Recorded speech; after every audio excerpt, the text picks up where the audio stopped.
Pengawas TPS diminta maksimal menjalankan tugas pengawasan saat pemungutan suara pada tanggal 14 Februari, serta bisa meminimalisir potensi kecurangan.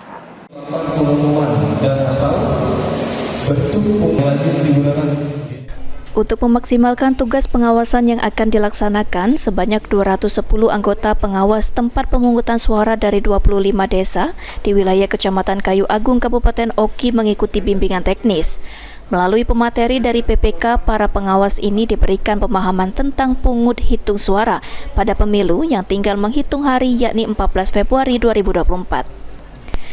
Divisi Pengawasan dan Penyelenggaraan Panwascam, Kecamatan Kayu Agung, Adif Rizal mengatakan, dalam kegiatan ini diharapkan anggota TPS memiliki pemahaman yang sama dengan semua ketua KPPS dalam kepengawasan nantinya.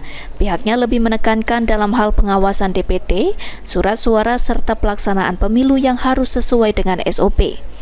Bimbingan teknis terkait PTPS yang dalam hal pelaksanaan tata cara pelaksanaan pemungutan suara pada tanggal 14 Februari nanti.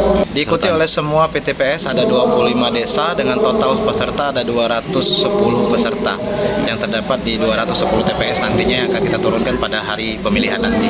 Ini pematerinya kami datangkan langsung dari PPK sebagai pelaksana pemungutan suara, sehingga nanti pemahaman para peserta dan pemahaman para ketua-ketua KPPS nantinya akan sama seperti itu. Baik, kami beritahukan kepada seluruh pengawas, bekerjalah dengan baik dan pastikan netralitas kita sebagai pengawas tidak memihak ke salah satu calon. Secara signifikan, kata Adif, tidak ada perbedaan dalam sistem pengawasan pemilu pada musim pemilu 2024 ini. Hanya saja lebih banyak menggunakan aplikasi seperti aplikasi iRekap KPU dan aplikasi sistem pengawasan pemilu atau Siwaslu. Pihaknya juga meminta agar seluruh anggota pengawas TPS nanti tetap bekerja dengan maksimal dan tetap menjaga netralitas pengawas untuk tidak berpihak kepada salah satu kontestan manapun. Novan Wijaya, PAL TV.